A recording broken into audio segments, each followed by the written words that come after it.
I wasn't sure that I was going to make this video, but honestly, the more that I sit on it, the more I feel compelled to. I do want to gush and speak about this, and please like the video, subscribe, hit the bell. This will be an unscripted video this week, so I do apologize if any of my thoughts are disorganized and I jump back and forth a lot. Just bear with me. Kind of the point of these videos is to get my thoughts off without having to particularly write them all down because it's just very time consuming. But I want to talk about Xenoblade Chronicles, Xenoblade in general, but mostly I want to talk about the fact that Xenoblade Chronicles X Definitive Edition is finally coming on Switch, and it's like the one thing that I really wanted on Switch in terms of ports, remakes, reboots, remasters, whatever you want to call them. And in one of my videos I spoke about how much I'm not really into reboots and remakes, and sometimes I think they happen too soon, and I understand sometimes when a system or a service is gone and it's really hard to get it legally, and some people are not comfortable with emulation. Not me. I'll put my straw hat on for just about anything. I'm a pirate. That all being said, I'm very excited about this game. And I know that Xenoblade Chronicles X happens to be kind of the black sheep of the Xenoblade Chronicles series. And I guess what I want to do with this video is kind of give people my history with this franchise, with this series, with Monolith Soft, with actually just Xeno games in general, because we don't know. The first one I did play was actually Xenogears back in the day, and I really love Xenogears. Shout out to my boy Faye and all of them. Like, Xenogears is awesome. Xenosaga, I know I've played 2 of them. I don't remember which one it was. I think it was 1 and 3 because one of my friends was really into it. You have to understand that I'm not particularly big into turn-based JRPGs. You might see me playing one or talking about like Persona 3 or something of the sort, but it's like you have to understand with these type of games, more often than not, it's the exception to the rule. I think the game is so cool, or has a character or story or battle element, a combination of multiple things that make me like it, and it stands out to me more than other turn-based JRPGs or RPGs. I'll give you an example. The reason that I like Paper Mario so much and like Bug Fables and Thousand Year Door and stuff like that is because when I was playing those games, it felt nice that I actually had to do an input after even putting in what attack I'm going to do. Oh, I'm going to do a jump attack? Okay, I press A right before I hit the Goomba, I do extra damage. I play a little mini game to make my hammer attack more potent or just pull off the attack. Oh, I'm on defense, I'm being attacked, I can press B to counterattack and take no damage, or A to reduce the damage I'm taking. I like that. There's a game called Chris Tales, which it's like a timey-wimey game that splits the game in 3 segments of the screen. The middle being the present, the right side of the screen being the future, the left side being the past, which is implemented into the battle system, which I think is very creative. Like for me, more often than not, if you're going to do something like this, you have to make it unique and special and something I think is worth engaging with. The Xenoblade Chronicles game to me are special because no other franchise really invokes the feelings that these games tend to give me, for better or for worse. I'm not saying it's flawless and it's the best thing ever, but they invoke a certain feeling and emotion out of me. Now, as of this video, I have actually not played Xenoblade Chronicles 3 yet. And I've been inspired, and there's a fire under my ass to play it, knowing that in March I have to play Xenoblade Chronicles X again. And the reason for that is because I have a very complicated history with 2, and we're going to talk about it because I do want to talk about my overall history with it, but let me just say this. I think Xenoblade Chronicles X is very special, and from a gameplay standpoint specifically, it's probably my favorite one in all of the franchise. Maybe 3 changes that. I haven't played 3 yet, so maybe 3 is different, and I do think Torna, the Golden Country, had better combat than Xenoblade Chronicles 2, the base game, did. If you ask me, right, because I'm one of the people who is very good at doing this, and maybe you can't do this or you think it's stupid, but I'm very good at doing this. If somebody asks me, hey Naya, what are your 30 favorite video games? As opposed to, hey Naya, what do you think are the best 30 video games ever? You wouldn't get the same list from me. It's not to say that I'll be correct or be right. But if you ask me for my favorite, I'm going to be more biased, subjective, and I'm not going to be impartial. I'm just going to tell you like when I was 3, I really liked turtles and I played this game and run a turtle, so this game means a lot to me. As opposed to me going like, the frame rate, the graphical fidelity, and this, that, and the third, and the gameplay and responsiveness, which are like objective measures you can use to be like, hey, this game is snappy, good gun response, X, Y, and Z. I say that to say, if you kind of said Naya objectively, which one do you think is the best? I actually go with Xenoblade Chronicles 1. Shulk, the story, relates to Klaus, how the gameplay is, how the world looks, how it kind of starts off this new version of events here, because I want to get into it, but if you know Tetsuya Takahashi, he's a very ambitious storyteller, so I'll leave it at that. There's like other channels and other Xenoblade specific content creators who can give that to you much better than I can, because I haven't even dived into all the ancillary information and side plays and booklets and interviews. I just kind of get that information secondhand. I don't, look it up myself.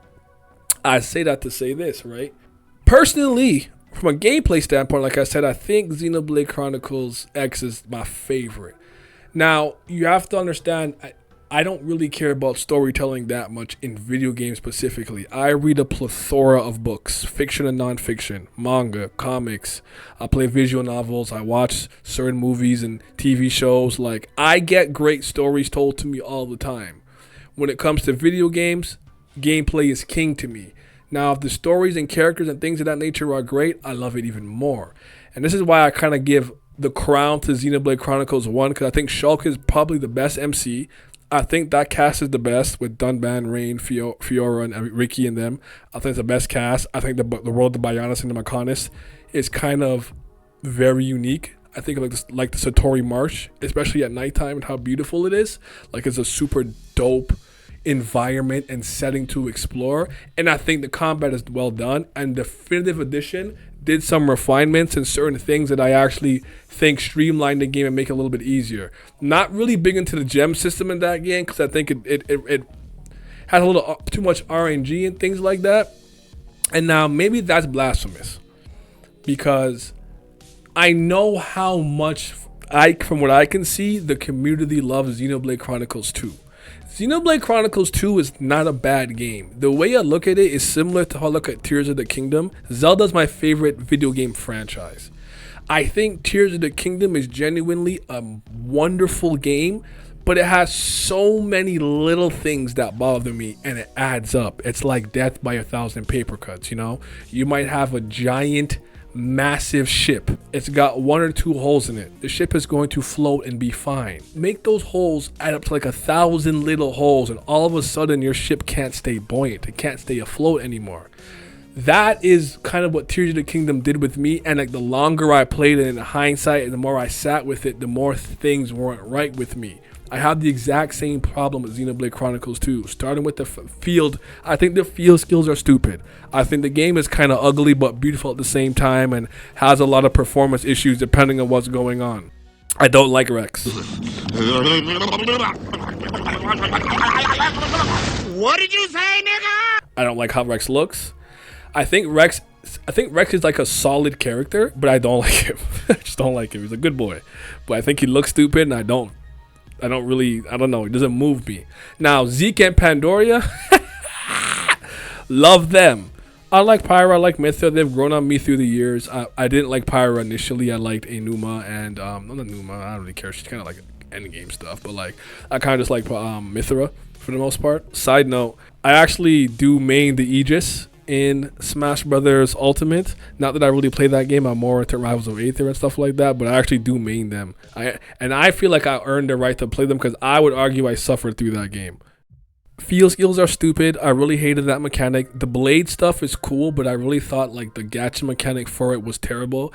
And there are certain things I probably didn't know about. Maybe like, if you summon a rare blade with one character, the likelihood of them summoning another one goes down. And maybe I was supposed to use certain boosters, like the Justice boosters or whatever, crystals, in certain ways to like make it the percentage of me getting a rare blade higher. But like, I remember doing like a bunch of rolls back to back for an hour, and just got common blades, and I thought I just got really fed up with it. There's a lot of micromanaging that I don't enjoy doing at all in any game. This is not the only game like guilty of that, with all of these systems and subsystems and systems within the systems that connect to the other systems, where it's like, oh, okay, I gotta do Affinity here, and then I gotta go to the specific arts here, but also like the gear here, and it's just like I don't want to play the game on fucking pause. Like I don't understand. Like Breath of the Wild and Tears of the Kingdom had this problem too, where it's like I have to heal or switch items and stuff, and it's like who wants to pause every time to do all this stuff? I don't. I want to do it in real time. I think the story for that game, the environment, and most of the characters are really good. It's just like the things that I don't like really stood out to me, and it took me a long time to be okay with Xenoblade Chronicles 2. It's probably my least favorite of the Xenoblade Chronicles game, but I mean, I haven't played 3 yet, so we'll see what happens. But ultimately, I think it's at least a 7 out of 10, which is a good score in my opinion. It's a good, solid game, does what it needs to do, and the ending with the architect and the conduit, blah blah blah, like all of that came full circle. Cool. We'll see about 3 when I get there. I'm not super optimistic, honestly. I have a feeling I'm not going to love it. Probably maybe more than 2, but let's not bash a game I haven't played yet. Plus, I heard the Future Redeemed, I think it's called, is really good. By the way, Future Connected in Xenoblade Chronicles Definitive Edition was cool. Like, I didn't love it, like more than like the base game, the normal game, whatever like that. But as a Melia stan, it was nice for it to center around here because I do like Melia. Melia is my favorite character from the second one. Dunban being my favorite Xenoblade character in general. Maybe alongside with Zeke, but like Melia is a character that I really, really liked in that game. So, now, why is Xenoblade Chronicles X the black sheep? First of all, it's not connected to the other 3 games. The other 3 games are connected. Xenoblade 1, 2, 3. The Chronicles. Like, they're connected. Loosely. Not say loosely, but they're connected. And then Xenoblade Chronicles X does its own thing. It's not particularly story focused. There was obviously some cuts and things that had to happen for the story and the game to be shipped out when it was done. Leaves you with a bad taste in your mouth a little bit because of the cliffhanger. But ultimately, I think this is a game that's really worth getting into and worth playing, especially if you know what you're getting into beforehand. I think after playing Xenoblade Chronicles and then getting Xenoblade Chronicles X, people's expectations were off kilter because of what the first game is. It's a narrative focused game with a central cast and a protagonist in which you are taking the role of. You're not creating your own character and playing in a more MMORPG style type of game with a bunch of missions and side quests, and you can go online and do raid with other people, whoop-de-whoop, blah-de-blah. I get it, but I think if you go into it kind of knowing what to expect, it's not going to rub you the wrong way. I can understand maybe somebody who didn't do their research or taking on Xenoblade next one might have felt tricked by the game. But I honestly think when it comes to its combat, its exploration, and all those other moving parts when it comes to gameplay, I think it's the best one. Now, admittedly, full transparency, you're talking to somebody who doesn't need to be particularly told a great story to enjoy a video game. The game can start with character X dropping from the ceiling and saying, I must find my little brother. And then the game just starts and it's a platformer. And there's very little story being told here and there. Maybe at the end of the level, you get like one little clip like, have you seen my brother? What? No, I haven't. And then you go on to the next area. That's me. I understand that. And sometimes you get lucky or unlucky with certain things when it comes to like the product or content you're consuming, where it just naturally resonates with your personality. Let me use Breath of the Wild and Tears of the Kingdom again as an example. Tears of the Kingdom also had one thing that happened with its mechanic, a brilliant mechanic, by the way, with Ultra Hand, that was just unfortunate. Now, I know I'm a man. I'm supposed to be able to, like, fix things, build things, gotta put the tire back on the truck. I don't. So we don't have the capacity. I am not Fix-It Felix, okay? I could barely build Lego. I could not build Connects. I could not build Bionic. So when it comes to, like, my mind and being able to build things from, like, scratch, I am not good at that. But with like Breath of the Wild, kind of like pushing game mechanics with like the stuff that you have to just like solve puzzles in the most unconventional way, like that level of just natural creativity and curiosity, I have that. So that resonates with me more. So I can understand you're somebody who really loves to play video games for its narrative. I'm here for the gameplay. I get good stories from my manga, from my comics, and other things that are other mediums. But those mediums are not interactive more often than not. That's something I solely get from video games, and thus I seek something differently when I'm pressing the buttons. Does that make sense? Hopefully that makes sense to you guys. So that being said, the story for this game to me is not bad. It's just not particularly super interesting. I think there's a lot of twists that I'm just like, okay, we're just doing Japanese things, I suppose. And on top of that, I don't particularly love the way it's told. And obviously some cuts and things were omitted. And if you're not like me, where you want to engage with all the side quests and side content and side characters, you might feel like you're missing a big chunk if you are a person who likes to focus on the main story and main content. I also want to add this. When it comes to storytelling, I'm a character guy over everything. Some people love their lore, their world building, the central plot, the subplots, whatever the case may be. When it comes to storytelling, the thing that I care about the most is our characters.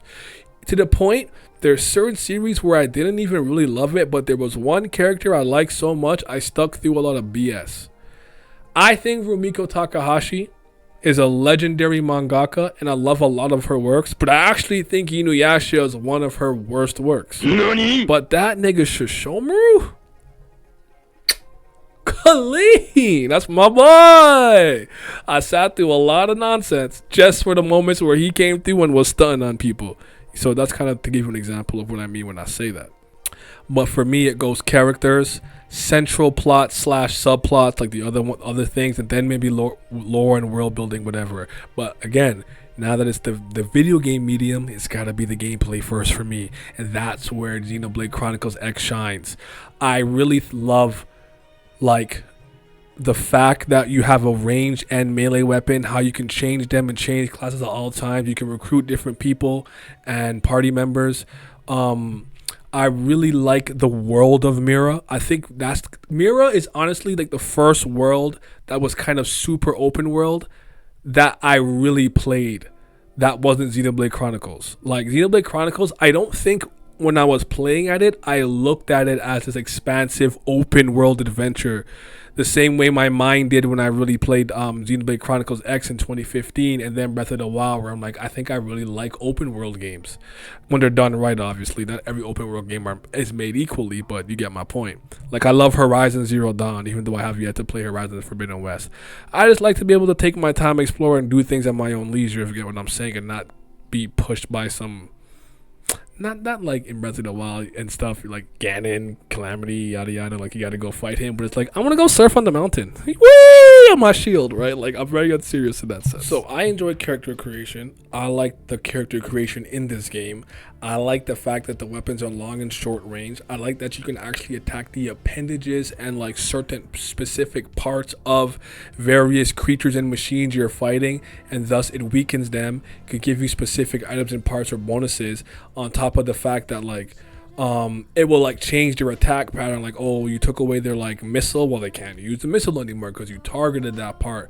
So I think it's really cool. I like the soul voices system, and again, because in this game I don't really get into what a meme is and like the minutiae of the story right now. I'm not here to analyze that. You can go to another channel to get like the story analysis and things like that. But like the fact you can just run at full speed and just jump and swim indefinitely and like jump from really high terrain and land, and not unlike the way you can in other Xenoblade games, that makes transformation, that makes exploration and traversal much more engaging, much more fun.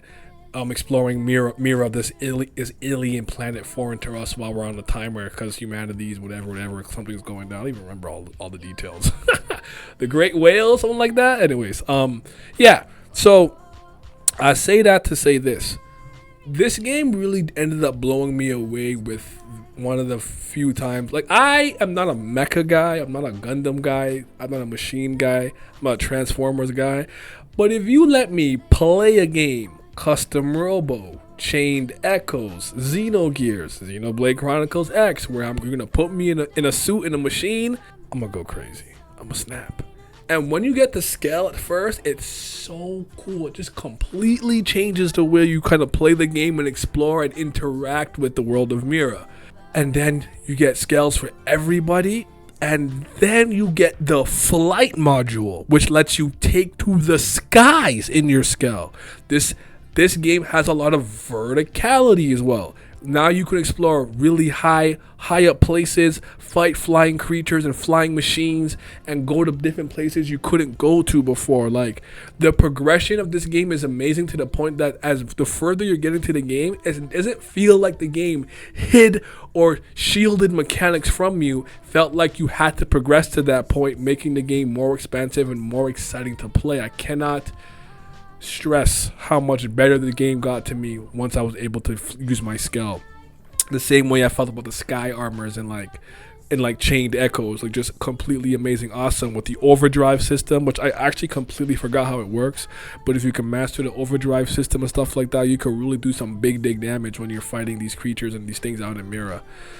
And I just think that I'm very happy that the Xenoblade brand is seen with such a positive light now, and a positive, like, people really like it, it seems, more than not. And it's still kind of niche-ish, but people respect the title now. And I think that Nintendo and Monolith taking the opportunity now to put this game out tells me they're confident that people will like it, or at least give it a shot, because of the branding of the IP. But also, I think that because it was on the Wii U, and it was a game that didn't particularly sell super well, and the Wii U was a system that didn't sell well on its own anyways, and not one of the numbered Xenoblade Chronicles games, I think a lot of people missed out on it, and I'm excited for you guys to get that chance, to get that opportunity. And I just hope that you all give it a fair chance and try to engage with it on its level before you call it mid, trash, or give it away, or resell it, or whatever the case. But I think the game is totally worth your time and totally worth your investment.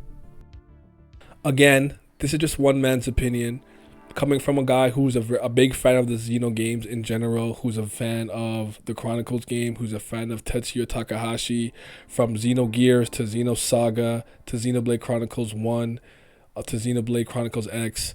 Yes, I'm conflicted with 2, which is the main reason I didn't jump straight into 3, because no matter how much I love a franchise, you put one entry that conflicts me, and then I'm not immediately excited to hop to the next game. And sometimes you might do something before the game I even play the newest entry that might give me pause. I'll give you an example. I love Disgaea. Shout out to my boy Lahal, my girl Edna, and Flan, Fallen Angel, Elite Trio. I played all of those Disgaea games up until 5. Then 6 introduced like the zombie guy.